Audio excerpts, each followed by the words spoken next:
पहला पिघला हुआ लावा, ज्यादातर लावा वापस विध्वस्त ग्रह पर गिरा।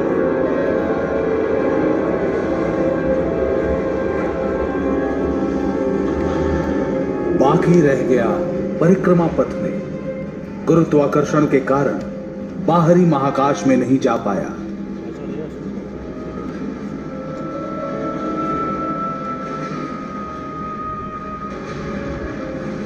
जब ये खुरदुरे चट्टान धरती के चारों ओर घूमने लगे, गुरुत्वाकर्षण ने इन्हें एक साथ किया। ये टकराते गए, जुड़ते गए, इनका आकार बड़ा होता गया।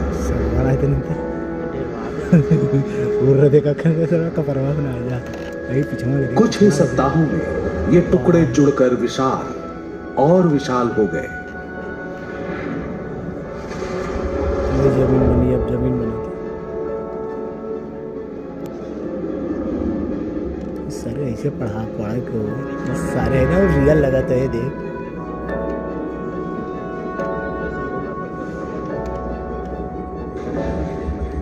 एक महीने से भी कम समय में आकार अविश्वसनीय हो गया।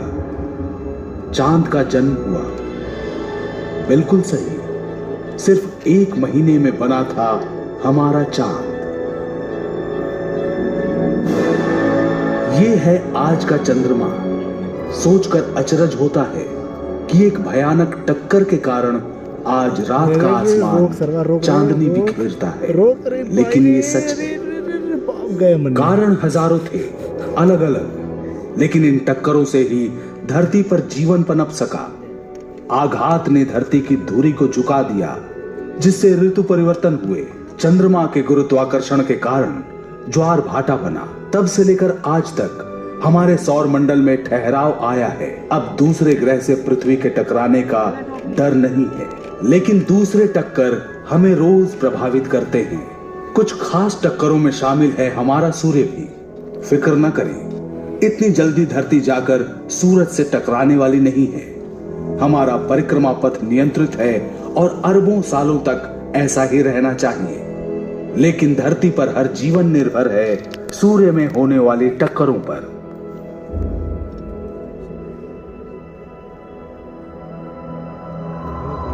सूर्य एक नक्षत्र है, रात को दिखने वाले दूसरे तारों जैसा।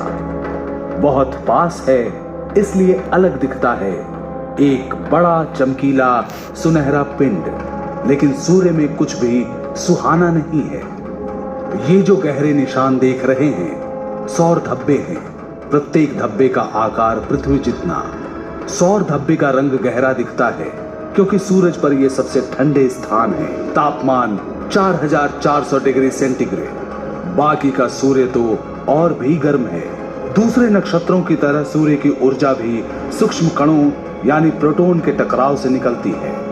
हर सेकंड सूर्य में असंख्य प्रोटॉन टकराते और बुझते रहते हैं, जिससे असीमित परिमाण में ऊर्जा निकलती है। अधिकतर ऊर्जा सूर्य को प्रकाशवान बनाती है। इनमें से कुछ के कारण सूर्य की सतह पर चार्ज कणों की निरंतर धारा बहती है, जिसे सौर पवन कहते हैं, और जो करोड़ों मील प्रति घंटे की रफ्तार से सौर मंडल में निकलती है। या कम अंतराल और तीव्र गति वाली सौर आंधी जो कणों को महाकाश में उड़ा देती है। अभी हम नासा के उपग्रह द्वारा खींची गई सौर आंधी की सच्ची तस्वीरें देख रहे हैं। उसे स्थिर देखा, आंधी का बादल उपग्रह से टकराया और चित्र लेने वाले उपकरण पर छा गया।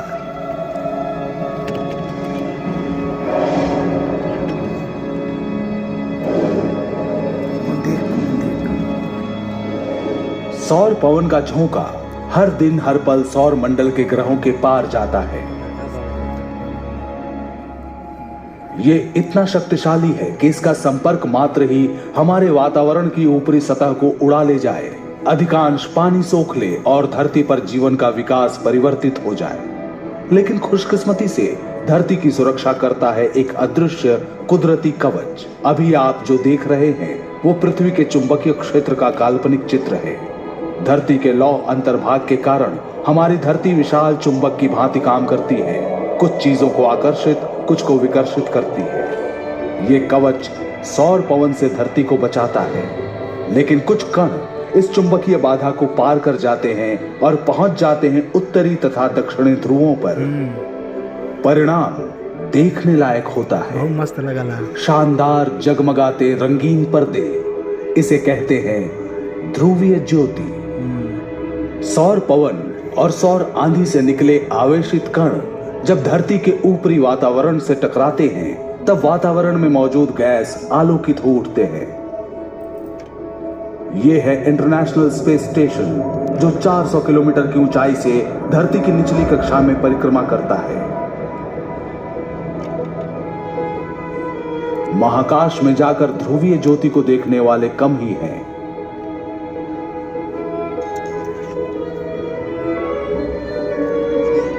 जिस टक्कर के कारण ये ज्योति निकलती है वो धरती की सतह से 100 से 480 किलोमीटर के बीच होती है, उड़ान पथ से भी ऊंचा।